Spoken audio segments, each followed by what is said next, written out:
PM की सुरक्षा पर गृह मंत्रालय का बड़ा एक्शन। 5 जिलों के एसपी समेत 13 पुलिस अधिकारियों की जांच कमेटी ने किया तलब। बठिंडा एसएसपी को जारी किया गया कारण बताओ नोटिस। पीएम मोदी की सुरक्षा में चूक पर बोले अनिल विज। पंजाब में देशभक्त पार्टी की होनी चाहिए सरकार। चन्नी और सिद्धू का पाकिस्तान प्रेम जग जाहिर। हरियाणा में बढ़ा ओमिक्रॉन का मरीजों का आंकड़ा लगातार 114 अब तक पहुंचा। ग्राफ 83 मरीज हुए ठीक, 31 का चल रहा है इलाज। भिवानी में स्पा सेंटर में पुलिस ने मारी रेड। हिरासत में ली गई 12 से ज्यादा लड़कियां। देह व्यापार के शक में खाकी ने मारा था छापा। हिमाचल में फिर कहर बरपा सकता है मौसम। विभाग ने जारी किया येलो अलर्ट। भारी बारिश और बर्फबारी का पूर्वानुमान।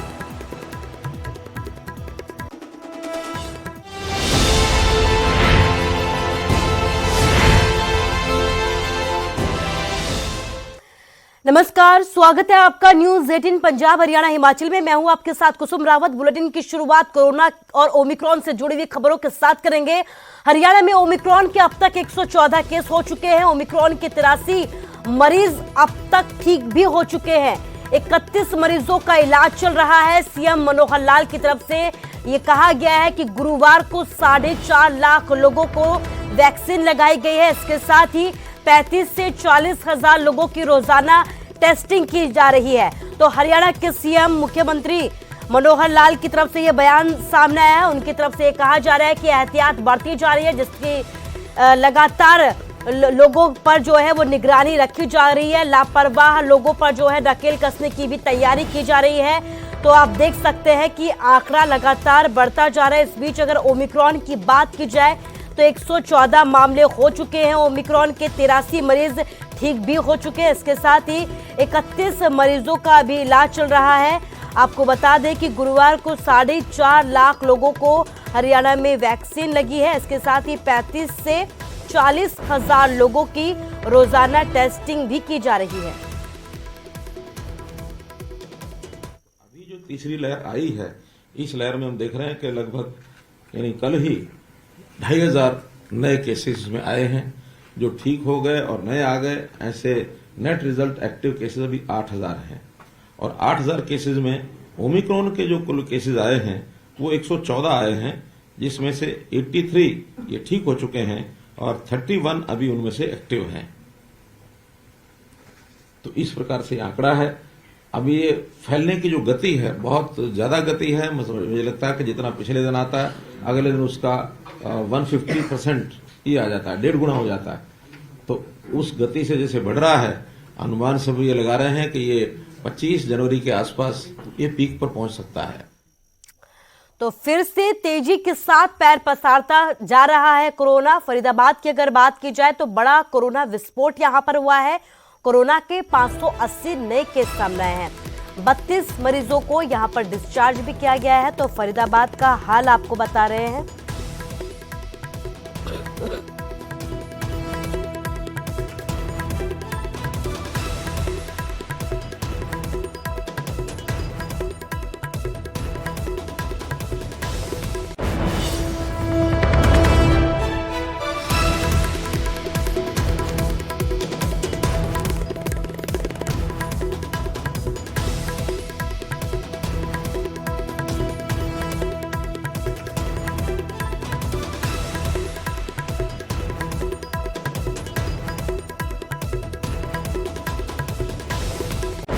फरीदाबाद का हाल आपको बता रहे हैं। लगातार कोरोना का आंकड़ा बढ़ता जा रहा है।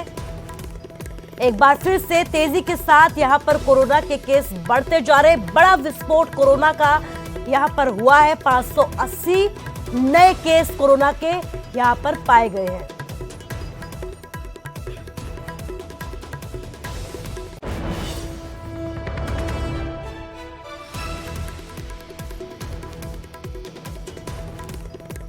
स्वास्थ्य मंत्री अनिल विज ने पंचकुला के सेक्टर 6 के अस्पताल का औचक निरीक्षण किया और कोविड को लेकर अस्पताल की तैयारियों का जायजा भी लिया।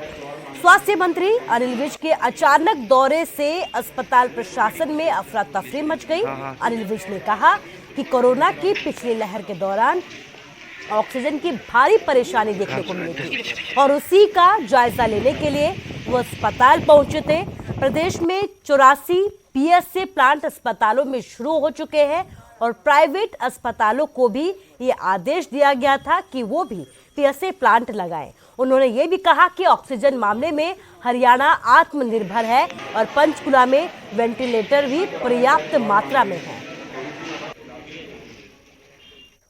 ऑक्सीजन के मामले में तो हरियाणा लगभग आत्मनिर्भर है। बाकी वेंटिलेटर्स हम चेक कर रहे हैं, यहाँ पर सफिशिएंट मात्रा में है और फंक्शनल है। और ऑक्सीजन कंसंट्रेटर्स बहुत बड़ी संख्या में हमने प्रोक्योर किए थे, उनको देख रहे हैं कि वो प्रॉपरली लगे हुए हैं या नहीं लगे हुए।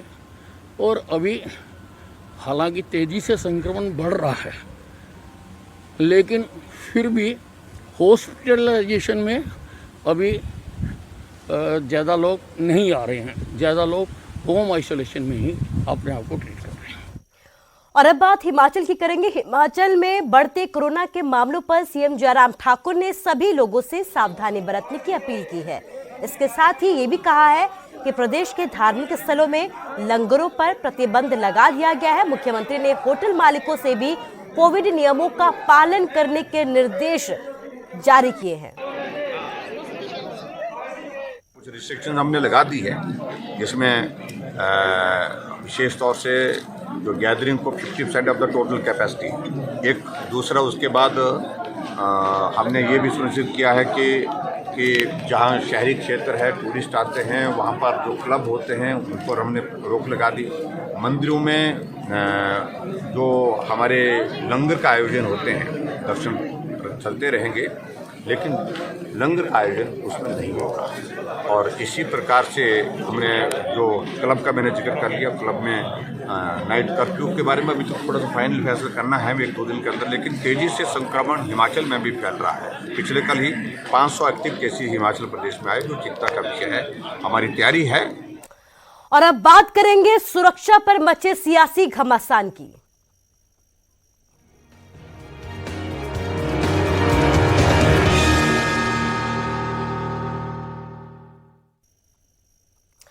पीएम मोदी की सुरक्षा में चूक पर बीजेपी पंजाब सरकार के खिलाफ लगातार हमलावर है। हरियाणा बीजेपी ने राज्यपाल बंडारू दत्तात्रेय को ज्ञापन सौंपा है।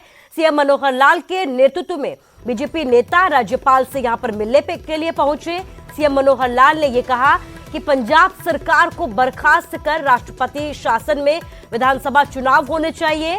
मनोहर लाल ने यह भी कहा कि पीएम मोदी की सुरक्षा में चूक बेहद ही निंदनीय है।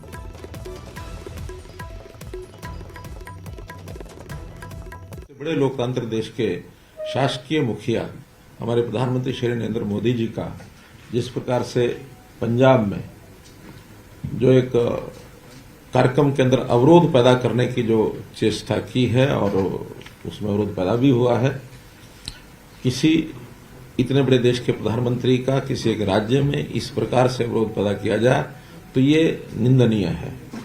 इसको किसी भी सूरत में स्वीकार करना, मैं कहता हूं, मूर्खता होगी। तो इसलिए इसकी निंदा के साथ साथ मैंने तो पंजाब में जो वर्तमान सरकार है उसको बर्खास्त करने की अपील भी की है और राष्ट्रपति शासन लगा करके ही और वहां के चुनाव होने चाहिए, क्योंकि चुनाव में आखिर सब पार्टियों के बड़े नेता भी आएंगे। देश के प्रधानमंत्री, क्योंकि उन्होंने स्वयं कहा है कि इस कार्यक्रम को मैं पोस्टपोन करता हूं और इसमें दोबारा से कार्यक्रम करने के लिए जरूर आऊंगा, तो कोई भरोसा ऐसा नहीं किया जा सकता कि इस प्रकार की सुरक्षा व्यवस्था वो पुनः बहाल कर पाएंगे। तो इसलिए इसकी मैं निंदा करता हूं। और इधर पीएम मोदी की सुरक्षा पर गृह मंत्री अनिल विज ने भी चन्नी सरकार को निशाने पर लिया। अनिल विज ने यह कहा कि पंजाब में देशभक्त पार्टी की सरकार होनी चाहिए, वो इसलिए कि चन्नी और सिद्धू का पाकिस्तान प्रेम हमेशा से ही जगजाहिर रहा है। प्रधानमंत्री जी के रास्ता रोके जाने पर पंजाब के मुख्यमंत्री चरणजीत सिंह जी चन्नी का बार बार ये स्पष्टीकरण आना कि देश में प्रजातंत्र है। क्या हो गया अगर कुछ लोगों ने अपनी बात कहने के लिए प्रधानमंत्री जी का रास्ता रोका? ये उनका स्पष्टीकरण नहीं है, ये उनकी स्वीकारोक्ति है कि वो भी प्रधानमंत्री जी का रास्ता रोकने के षड्यंत्र में शामिल हैं। देश में प्रजातंत्र है, लेकिन इसका मतलब ये नहीं है कि अपनी बात कहने के लिए चौंक चौंक पर प्रधानमंत्री जी का रास्ता रोक लिया जाए। रास्ता रोकना ये एक क्रिमिनल जो है एक्शन है प्रधानमंत्री का रास्ते को। पंजाब में पीएम मोदी की सुरक्षा में चूक के बाद से ही बीजेपी के तमाम नेता पीएम की लंबी उम्र की लगातार कामना करते हुए नजर आ रहे हैं। हरियाणा सीएम मनोहर लाल ने माता मनसा देवी मंदिर में पूजा अर्चना की, इसके साथ ही हवन यज्ञ भी किया। पीएम मोदी की लंबी उम्र की कामना के लिए यहां पर मुख्यमंत्री ने महामृत्युम जाप भी किया। वहीं हिमाचल में भी पीएम की लंबी उम्र की कामना के लिए सीएम जयराम ठाकुर ने महामृत्युंजय मंत्र का जाप किया।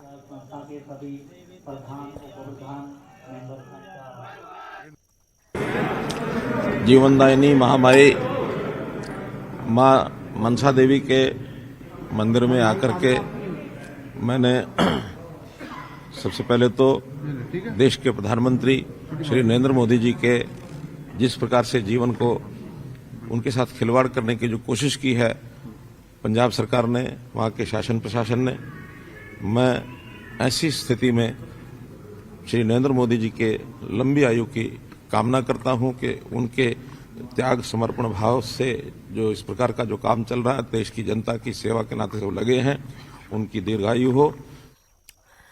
तो पीएम मोदी की सुरक्षा में चूक के आरोपों पर नवजोत सिंह सिद्धू ने अपनी सरकार का बचाव किया है। सिद्धू ने सवाल उठाते हुए ये कहा कि पीएम मोदी का रूट अचानक से कैसे बदल गया, जबकि पीएम मोदी पहले सड़क से नहीं जाने वाले थे। सिद्धू ने कहा कि बीजेपी पंजाब का अपमान कर रही है, जबकि पीएम मोदी को पंजाब में कोई भी खतरा नहीं था। पंजाब का माहौल बिगाड़ने की यहां पर कोशिश की जा रही है ताकि दूसरे राज्यों में चुनावी लाभ मिल सके। प्रधानमंत्री जी, आप भारतीय जनता पार्टी के ही नहीं हैं, आप सबके प्रधानमंत्री हैं।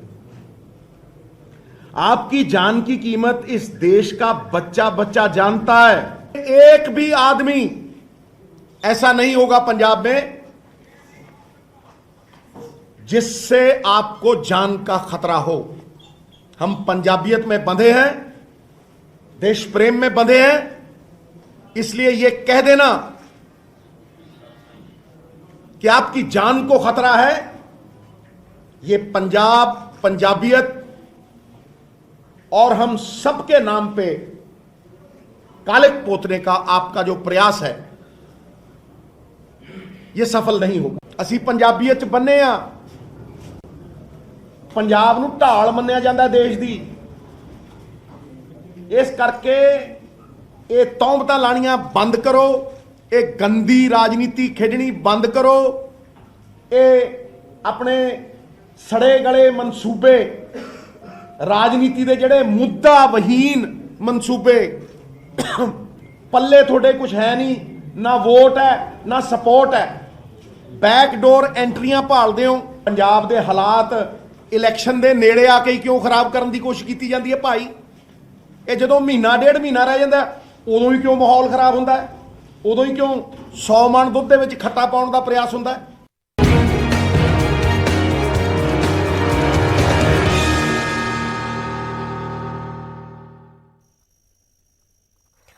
और अब बात कुछ अलग खबरों की भी करेंगे। बेरोजगारी के आंकड़ों पर सीएम ने सवाल उठाए। हरियाणा के सीएम की तरफ से ये सवाल उठाए गए हैं। हरियाणा में 6.1% की बेरोजगारी दर है और इस पर सीएम मनोहर लाल की तरफ से सवाल उठाए गए हैं। सीएमआई ने हरियाणा को बेरोजगारी में बताया नंबर 1। सीएम मनोहर लाल ने आंकड़ों पर सवाल उठाए हैं। सीएमआई के खिलाफ कार्रवाई की जाएगी, सीएम की तरफ से यह कहा गया है। जिस तरीके के आंकड़े दिखाए गए हैं उसे लेकर ये पूरी कार्रवाई की जाएगी। सीएमआई के मुताबिक हरियाणा में 32.4% बेरोजगारी है। 59,530 है और ये वो है जिन्होंने अपने आप कहा है कि मैं बेरोजगार हूं, मुझे रोजगार चाहिए। सेल्फ डिक्लेरेशन से बड़ा तो आंकड़ा नहीं हो सकता कोई। तो अनएम्प्लॉयड जो है 11,04,000, ये अगर टोटल हम आंकड़ा गिनते हैं, यानी जिसके अंदर कुछ ऐसे हैं जो 58 से ऊपर के भी हैं, वो भी अपने आप को अनएम्प्लॉयड कुछ लोगों ने कहा है। केवल 18 से 58 का आंकड़ा अगर बताता हूं कि 1,72,96,000 में से 10,59,530 लोग ये अनएम्प्लॉयड अपने आप को कह रहे हैं, जो 6.1% बनता है। और अब अगर मैं टोटल आबादी का भी ले लूं, 0 से और 100 ईयर्स तक का भी, तो उसमें 4% बनता है, 4 पॉइंट समथिंग। जिस प्रदेश का 34% अनएम्प्लॉयड यूथ हो जाएगा, उस दिन क्या बनेगा आपको पता है, मैं कुछ कमेंट नहीं कर सकता। और अब बात हिमाचल की करेंगे। हिमाचल में एक बार फिर से मौसम अपना कहर बरपा सकता है। आज और कल यहां पर मौसम विभाग की तरफ से अलर्ट जारी किया गया है। येलो अलर्ट जो है मौसम विभाग की तरफ से हिमाचल के लिए जारी किया गया है। भारी बारिश और बर्फबारी का यहां पर अनुमान जताया गया है। प्रदेश के निचले इलाकों में बारिश की संभावनाएं जताई गई है। इसके साथ ही जो ऊंचाई वाले क्षेत्र है वहां पर भारी बर्फबारी का अनुमान मौसम विभाग ने जताया है। तो आपको बता दें कि एक बार फिर से कहर बरपा सकता है हिमाचल में मौसम, और एक बार फिर यहां पर भारी बर्फबारी का अनुमान है, भारी बारिश का अनुमान है। मौसम विभाग ने इसके लिए बाकायदा अलर्ट भी जारी किया है।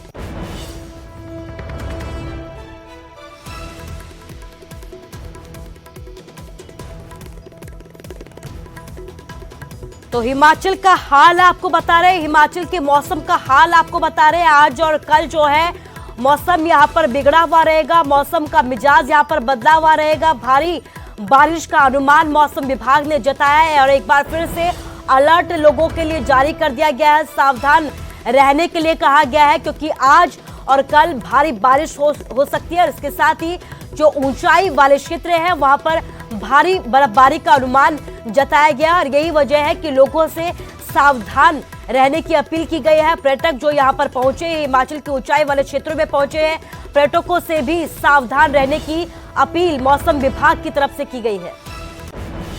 और फिलहाल के लिए इस बुलेटिन में बस इतना ही, लेकिन आप लोग अपना ख्याल रखिए। नमस्कार।